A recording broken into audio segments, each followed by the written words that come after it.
بسم الله الرحمن الرحيم. الحمد لله رب العالمين، والصلاة والسلام على نبينا محمد وعلى آله وصحبه أجمعين. أما بعد، الحديث 506 عن معاذ بن جبل رضي الله عنه قال: أوصاني رسول الله صلى الله عليه وسلم ب10 كلمات، قال: لا تشرك بالله شيئا وإن قتلت وحرقت،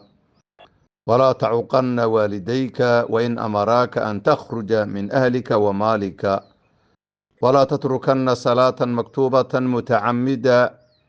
فإن من ترك صلاة مكتوبة متعمدا فقد برئت منه ذمة الله، ولا تشربن خمرا فإنه رأس كل فاحشة، وإياك والمعصية فإن بالمعصية حل سقط الله عز وجل، وإياك والفرار من الزحف وإن هلك الناس، وإن أصاب الناس موت فاثبت، وأنفق على أهلك من طولك، ولا ترفع عنهم عصاك أدبا، وأخفهم في الله. رواه أحمد والطبراني في الكبير، والحديث حسن لغيره. إخوة الإسلام والإيمان، ما أنت تاريخ الإسلام كإتايشان إلى باطنك بشي كوباد محرم سنة تكون 440 isla markaana waafaqsan 31 bishii 7 sanadka 2024. waxaanu ku jiray kitaabkeena ugu magac daray almuntakhabu min saxiixi sunna nabawiya, qaybtii birwaalideynkii ayaan shalay soo gabagabaynay. wixii ilaahay naga karsiyeyna waan ka soo hadalnay. maanta waxaan u gudbaynaa qaybtii ka soo horjeeday oo cuquuqul waalideynka iyo bacd dunuub oo isku xidhan. ciwaan waxaanu ka dhigaynaa ashirku wa cuquuqu lwaalidayni wa tarku salaati wa shurbu lkhamri. intaas iyo aahaarta ay leedahay. ashirku billaahi, ilaahay oo loo sharig yeelo, wa cuquuqu lwaalidayni, labadii waalid oo loo caaqnimo noqdo, wa tarku salaati, salaada oo laga tago, wa shurbu lkhamri, khamriga oo la cabo. intaasoo dhan aahaarta xun ay leeyihiin. ilaahay oo loo sharig yeela aahaartuu leeyahay xumaatada, cuquuqulwaalideynka iyo dhibaataday leedahay, salaada oo laga tago dhibaataday leedahay, khamriga oo la cabo dhibaatadu leedahay. waa 4 dembi weeyaan oo waaweyn oo min kabaa'iri dunuubta waaweyn ku jirta wey. xadiidkan intan hadda aanu ka hadalnay 4 arrimoodba xadiidkeenan maanta qaadanayna 4tuba ku sugan yahay. intaa kadib waxaan qaadan doonaa cuquuqulwaalideynkan si khaasaane tooshka ugu ifin doonaa hadduu ilah yidhahdo. xadiidkan ikhwatii filaahi waxaa soo saaray alimaamu axmed kitaabkiisa musnadkaa, sidoo kale alimaamu tabaraani asna wuu soo saaray, iyo keyrkoodba xadiidkan way soo saareen. awsat imaamu tabaraani fi lawsat wa fi mucjam alkabiir, intuba wuu ku soo saaray labaduba maartay. imaam axmed musnadkiisa xadiidkan xagga sixada dood dheer baa ka jirta, waa laisku khilaafay sixadiisa. xadiidkan akthar min saxaabi baa loo tiiriyaa oo wariyey. mucaad binu jabal baa ka mid a xadiidkeena hadda aan hayno, abu darda baa ka mida, cubaadat bnu saamit baa ka mida. intaasoo dhanba xadiidka saxaabada way wariyeen. culimmada soo saartayna alimaam axmed musnadkiisa, alimaam tabaraani labadiisa mucjama kabiir iyo awsadka, alimaam maxamed bin nasr almarwazi fi tacdiimi qadri salaat, asna maarata cubaad ibnu saamit buu ka warinhayaa. nurudiin alhaythami majmacu zawaa'id asna wuu ku soo saarhayaa. intaasoo dhan iyo keyrkoodba xadiidka way soo saarhayaan. xadiidka markaa sixadiisa ayaa la isku haystaa. raawiga maaragtay macaad binu jabal ka warinhaya inqidaac baa ku jiraali. sidoo kale abu darda xadiidka maaragtay xadiidkiisa laga warinhayo shahr ibnu xawshab baa ku jira, iyo keyrkiiba. marka xadiidka sixadiisa iyo dacfiga la isku haystaa. culimo qayb dhan way daciifiyaan xadiidka, sanadkiisa inqidaac baa ku jira. qayb kalena xadiidka way isku dayeen, way soo dhoweeyeen. raggaa soo dhoweeya xadiidka waxaa ka mid a alimaam almundiri raximah llahu tacaala, kitaabkiisa atargiib watarhiib, markuu xadiidkaa sheegay wuxuu yidhi ولا بأس بإسناده في المتابعات متابعات سند كيس واحد دباتات لا بأس به ويان سند كيس في المتابعات متابعات كلا يا حديث كلا مركي لو فيريو رق معاصرين وبضن way ضعيفيان sida Abu Isaaq al-Huwayni Mustafa al-Adawi iyo rag lamida Sheekh Albani raxmatullaahi calayhi ragga xadiidka soo dhaweeyey xasanun ligayrihi bishawaahidihi ku xukumay buu ku jiraa akthar min makaan buuna arrintaas aad ugu daraaseeyey waxaa ka mid a meeluhu aad ugu sheegay irwaa'ulkhaliilka ka mida waxaa ka mida mishkaatulmasaabiix baa ka mida waxaa ka mida saxiixu targhiib watarhiib baa ka mida waxaa ka mid a saxiixu jaamicu sagiir baa ka mid a intaasoo dhan ba xadiidka wuu ku soo arooriyey intuba wuuna ku soo dhoweeyey oo saxiixu targhiib wa tarhiib xasanun ligayrihi buu leeyahay dhowr meelood buuna ku soo arooriyeyoo maaragtay xadiidka 569 ilaa 570 iyo meelo kaleba wuu ku keenay sheekh albani raxmatullahi caleyh daraasaadka faraha badan raxmatullahi caleyh markuu soo sameeyey ima maaragtay sidoo kale qayb ka mida sunan ibn maaja bay ku sugan tahay iyadna oo saxiix markuu hadalka uu sheekh albani markuu intaasoo meel uu baxdigeeda soo ururiyey wuxuu ku soo ururiyey qowlkiisa u dambeeyey wuxuu yidhi wajumlatu lqowli ana alxadiida bihadihi aduruq iyo washawaahidi saxiixun bilaa raybin yani wuxuu yihi wajumlatu lqowli warka murtidiisa markii lasoo ururiyo ana alxadiida xadiidku bihadihi aduruq duruqdan oo tana uu ku yimid iyo washawaahidi shawaahidda uu ku soo arooray xoojinaysa saxiixin buu noqonaya bilaa raybin shaki la-aan waa saxiix weeyaan kelimadaasu baxdigiisii oo markuu soo ururiyey kelimadaasaa murtida u dambeysay sheekh albani raxmatullahi caleyh warab annaguna halkaasaan qaadanay inuu xadiidku xadiid markii duruqdiisa iyo shawaahiddiisa lasu geeyo xadiidun xasanun maaragtay bishawaahidihi uu yahay xasanun ligayrihi inuu yahay ciddi kale oo daciifisa ragga qaata lala yaabi maayo isku dhacna mayo waa wajhu nadarka iyo ninba dhinacuu ka istaagay marba xadiidka hadduu xasanun ligayrihi uu gaadho waa maxalu ijtihaad weeye culimmada qaar baa soo dhoweeye qaarna way daciifiyaan marka waa masale ijtihaadi ah ninba wuxuu qaato maaragtay dhib kumale wey intaa markaan ka gudubno xadiidkan 10 arrimood ayuu xadiidkan ka hadlay 10 arrimood buu ka hadlay oo mucaad binu jabal uu nabigu u dardaarmay mucaad bin jabal wuxuu le awsaanii rasuulullahi sala allahu calayh wasalam rasuulku wuxuu ii dardaarmay wey oo i amray bicashri kalimaatin bicashri axkaamin wey kelimaad looma jeedo mufradaadka ah waa 10 xugun buu ii dardaarmay weeye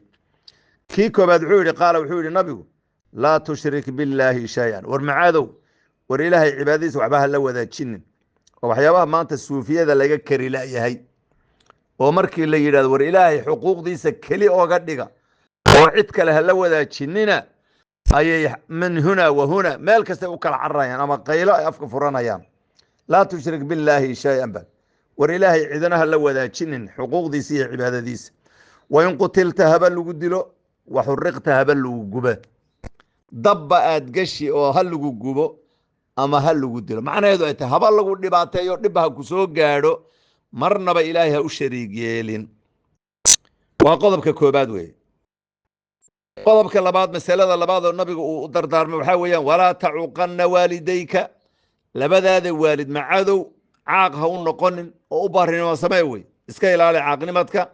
wain amaraaka haba ku amreenba an takhruja inaad ka baxdi min ahlika wa maalik maalkaada iyo reerkaadaba aad ka dhex baxdi oo reerkaada fur hadday ku dhahan aad furti xoolahaada soo wareeji hadday ku dhahan aad wareejisa heerkaabaa kula gaadheenba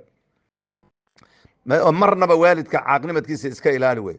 dad iyo dunyaba maaragtay haba kaala wareega maaragtay aad ka dhex baxdiba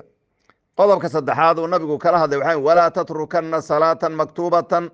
salaad la farad yeelayna ha ka tegin mutacamidan adoo u qastahaya nisyaanka iyo maaragtay halmaanka iyo hurdada iyo kuwaa kuma jiraan salaad maktuuba oo farada si camdana ha ooga tegin fa ina man taraka salaatan maktuubatan salaad farada ninkii ka taga mutacamidan asagoo u qastahaya faqad bari'at way ka beri noqotay minhu ka xaggiisa dimatullaahi cahdigii ilaahay iyo ilaaliskii iyo xifdigii ilaahay beri bay ka tahay ninka oo xifdiisa ilaahay kuma jira wey qodobka shanaad ama qodobka afraad yani shirkiga baan soo maray cuquuqulwaalideyn salaad waa 3 qodobka afraad ولا تشربن خمرها عب يمان دوريو دنبوي فإنه خمر غاس رأس كل فاحشة فاحشة أردن يحمان أردن آبهد ويان قفكو مركو مان دوريو استعماله فحش حمان أردن بو سمين زنا دي بو سمين أفلقاد دي بو سمين غيبة دي بو سمين دلك بو سمين دعي بو سمين وحردن بو سمين هيا فإنه خمر يمان دوريو أو خمر لعبه رأس كل فاحشة فاحشة مدحديد dhamaanteed weeyaan faaxisho dhamaanteed madaxdeeda wey qodobka shanaad oo ma aragtay waxyaabaha macaad loo dardaarmayo iska ilaali la yidhi wuxuu noqonayaa wa iyaaka walmacsiyata adiga iyo waxaan kaaga digayaa macsiyali tafsiil baa wixii lasoo sheegay oo dhan macaasi bayd waa la tafsiili kana waa caam wey idan dikru lcaami bacda alkhaas wey wa iyaaka waxaan kaaga digayaa iyo walmacsiyata macsiyo iyo mukhalafo iyo ilaahay cisyaankiisaan kaaga digaya fa inna bilmacsiyati macsiyada sababkeeda xalla waxaa dega sakhadullaahi ilaahay cadhadiisi baa timaada cadho ilaahay baa qofka waxyaabaha cadhada ilaahay qofka ugu dhacda waxaa ka mida macaasida ka mida qodobka kusoo xiga wa iyaaka waxaan kaaga digayaa iyo walfiraara carar min azaxfi maalinka gurguuradka salka lagu siqaayo oo gaalkii muslimka dagaal saa lisu dhex galay carar baan kaaga digayaa cararin wey وإن هلك الناس دتكو هبا هلاك سمي هلا بابا أبا آد مالك هلول لأدو هلا دينتو مركا دماشا بضم هاتي مادها عرر وكبائر تواوين بكترتا قواب كلا كسو حيقا وحيري وإن أصاب الناس دتكو هداي أصيبان موت دتكو هدو أصيب موت جيري ضاعون يعذر وباء وإن أصاب وإذا أصابنا ويترتا ويسوارد وإن أصاب هدو أصيب الناس دتك موت موتاننا ويسوارد يعني جيري بدن iyo waba iyo طاعون haduu dadka ku dhaco fathbut sugnow oo magaaladu ku dhacay ka bixin maartay oo sugnow weeyaan waan fi qodob kale ku soo xiga waan fiq bixi nafaqo oo masruuf ala ahlikaada zawjadaada iyo carruurtaada min dawlika kasabkaada iyo maalkaada faadilka wixii ka soo maartay maalkaada ziyadadiis iyo waxaad kasbatay min dawlika min kasbika kasabkaada iyo waxaad kasbatay carruurtaada iyo reerkaada ku masruuf qodobka ku soo xiga oo u dambeeya walaa tarfac canhum casaak ushaada ha ka koryeelin reerkaada iyo ehelkaada usha ku dulhay adaban liajli adab adbinaysa darteed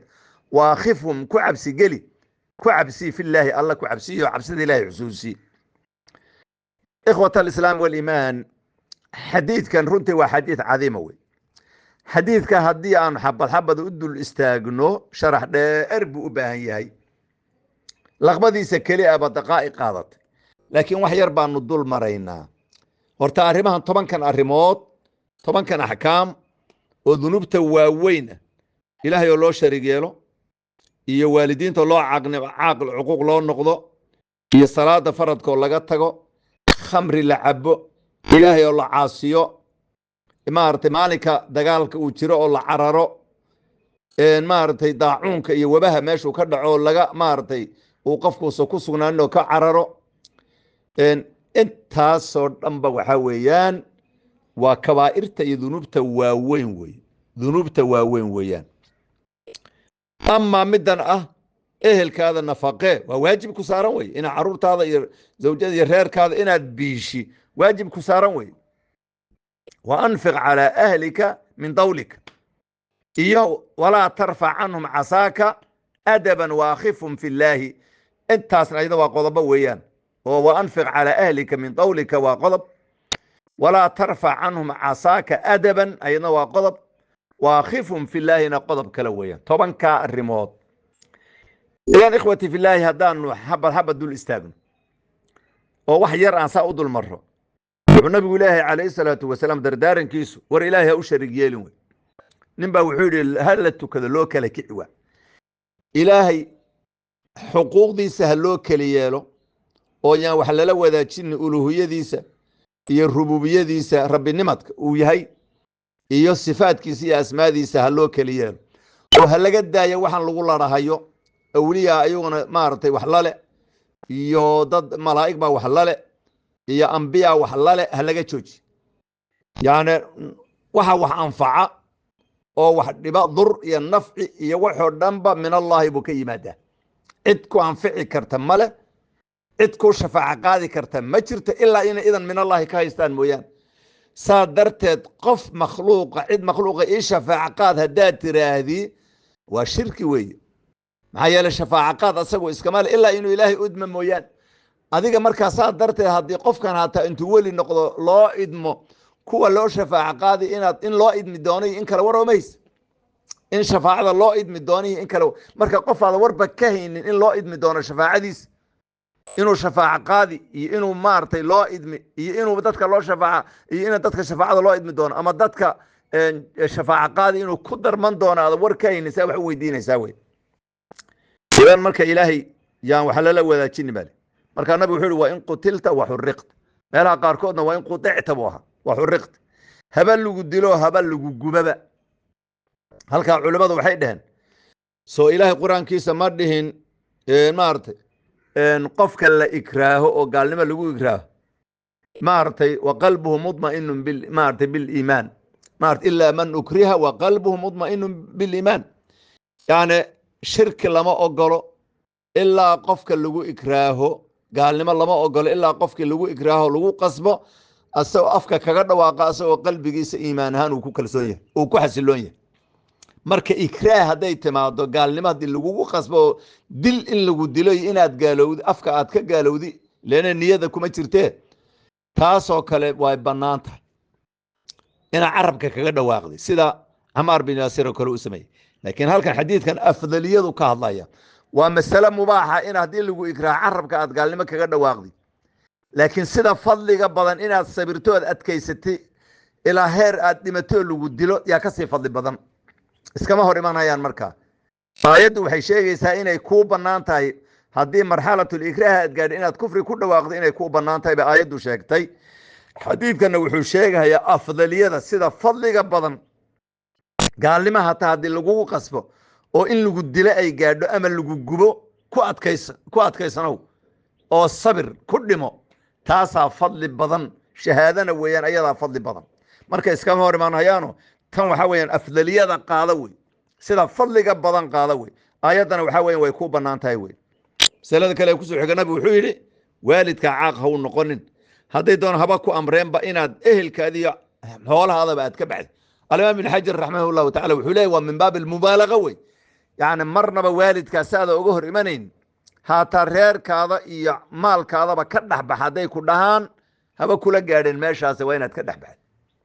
laakiin in reerkaada aad furti waa masale culimmadu ay ka doodaan waa in kaana xadiidka saxiixa uu ku yimid nabiga markaa la yidhi markaa cabdullahi bin cumar aabihii markuu cumar yidhi fur gabadh uu nabigu usoo dacwooday marka wuxuu ku yidhi fur buu ku yidhi aabbaha adeec buu ku yidhi waa masale culimmadu ay ka doodaan laakiin xaafid ibn xajar wuxuu le min baab almubaalaga wey yacni waalidka baarinimadkiisa haba kula gaadho heer maalkaada iyo reerkaada iyo waxaasoo dhan ba wareeji ay ku dhahaan yacnaa haddii addoommo aad lahaydna addoomahaadii wada xaraash ama maarata wada gad haddaad reer lahaydna reerkaadii markaa fur hadday ku dhahaan marka heerkaabaa kula gaadheen masalada kusoo xigta ee saddexaad salaada faradka ha ka tegin baa waa muhiim wey ayadna midaas maxaa yeelay qofka taariku salaadkaa waxaa laisku haystaa waa gaal iyo ma ahe waxaa caasi weeye marka nabigu wuxuu yidhi ha ka tegin salaada camdan ha oga tegin laakiin halmaan iyo nisyaan waa laga rafciyey maaragtay ismigii qofka salaada ka taga salaad farada dimada ilaahay beri buu ka dimadu maxay tahay ahdiga ilaahay ilaaliska ilaahay iyo xifdintiisii beri buu ka yahay ilaalin ilaahay kuma jira wey masalada kusoo xigta waxaa la yidhi khamri ha cabin baa maxaa yeele khamriga wuxuu ku jiraa faaxisho oo dhan madaxdoodii wey saa darteed bay culimmadu way dhahaan xadiidka waxaa weeyaan ummu acmaali saalix camaasha saalixada hooyadood waa salaada weeyaan baa layidhi markii bacdi tawxiid laga soo tago camalka saalixa ra'sigiisa iyo hooyadii waxaa weeyaan waa salaada xumaan iyo macaasi oo dhan hooyadoodna waa khamriga wey labadiiba xadiidkaa lagu sheegay yacni camalka saalixa ra'sigiisa iyo hooyadii iyo salligiisu waa salaada wey macaasida iyo xumaatadana hooyadeed waa khamriga weeyaan ra'su kulli khadi'atin kulli faaxishatin wey faaxisho dhammaanteed madaxdeedii weeyaan kadib nabigu wuxuu yidhi calayhi salaatu wasalaam asagoo tafsiilkaa ka soo hadlay si guud ahaneedna ijmaal adiga iyo macaasi baan idiin kala digaya macaasida ilaah qawlan wa ficlan wa ictiqaadan inaad ilaahay cisyaankiisa iska ilaali carabkaad ka caasiday qalbigaad ka caasiday ficilkaad ku caasiday maxaa yeelay macaasidu waxay keentaa cadho ilaahay bay soo jiidaa nicmada waxyaabaha lagu waayo waxaa ka mid a macaasida cadho ilaahay bay soo jiidaysaa kadib baa nabigu wuxuu baraarujiyey haddana wuxuu yidhi waxaan kaaga digahay adiga iyo carar maalinka maarata dagaalku hilboobo oo gaal iyo muslim lisdhex galo oo qori afki inti liskula tegey ha cararin wa in halaka naasu dadku haba halaagsameenba maalinkaa ha la baaba'aba dadku ha baaba'een ha cararin marnaba waxaa kaloo nabigu yidhi dadku hadday asiibto geeri badan oo waba iyo cudur iyo daacuun iyo wax fara badan uu dadka ku dhaco sugnow fathbut ha cararin waa kii xadiidka magaalo daacuun ku dhacay ha gelina haddaad ku jirtaanna ha ka bixina marka fathbut sugnow baa lagu yidhi kadib baa intaa waa waxyaabihii maaragtay qofka looga digayo wey kadib baa nabigu wuxuu amray ehelkaadana kasabkaada quudi halka waxaa laga qaadan waajib inay tahay qofku reerkiisa zawjadiisa iyo caruurtiisa inay waajib ku tahay inuu biisho yani meel ay ku taalla ma jirto ilaahay baan idinka tegey waa idinkaas waxba kama jira waxaas ilaahay waa wuu irsaaqi laakiin sababka adiga weeyaan adigee mas-uulkaa saaran inaad reerkaada iyo caruurtaada aad biilati haddii aad ka tagtay ood ka gaabisana aakhira waa lagu ciqaabi wa anfiq calaa ahlika min tawlika min kasbika kasabkaada iyo xoolahaada ehelkaada ku masruuf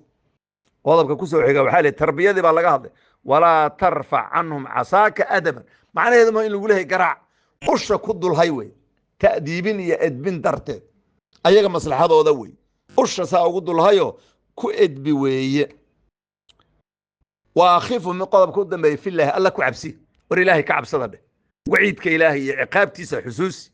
sidaas marka waa tarbiyadii wey hadday ka maarmi weydana usha ku xawdi wey rag iyo dumarba marka caruur iyo zawjaba usha in lagu xawdiyo waxaana haddii lafna jabinaynin jirhna dilaacinaynin in oo xanuujinayo qofku kaga cabsada inaad ku samayso waa madlab sharciga weeyaan ikhwati fillah marka xadiidkaas cinwaankeenu mudaabaqaynaya ashirku wa cuquuqu lwaalidayni wa tarku salaati wa shurbu lkhamri weeyaan ciwaankeenu intuna xadiidka wuu maartay wuu soo arooriyey ilaahay subxaanahu wa tacaala waxaan weydiisanaynaa biasmaa alxusna wa sifaat alculaa inuu xaqana tusanugun irsaaqa xaqa raacitaankiisa hal mar baan xadiidka lafdigiisa mar kale akhrinaya alxadiidu 506 can mucaad bni jabalin radi allahu canhu qaal awsaanii rasuulu llahi sala allahu alayh wasalam bicashri kalimaatin qaala laa tushrik billahi shayئa wain qutilta waxuriqta walaa tacuqana waalidayka wain amaraaka an takhruja min ahlika wamaalika walaa tatrukana salaata maktuubata mutacamida faina man taraka salaata maktuubata mutacamida faqad bari'at minhu dimat اllahi walaa tashrabana khamra fainahu ra'su kuli faaxishatin waiyaaka wاlmacsiyata faina bilmacsiyati xalla sakhat اllahi waiyaaka wاlfiraara min azaxfi wain halaka الnaasu wain asaaba الnaasa mowt fathbut وأنفق على أهلك من طولك ولا ترفع عنهم عصاك أدبا وأخفهم في الله رواه أحمد والطبراني في الكبير والحديث حسن لغيره هذا وصلى الله على نبينا محمد وعلى آله وصحبه أجمعين والسلام عليكم ورحمة الله وبركاته.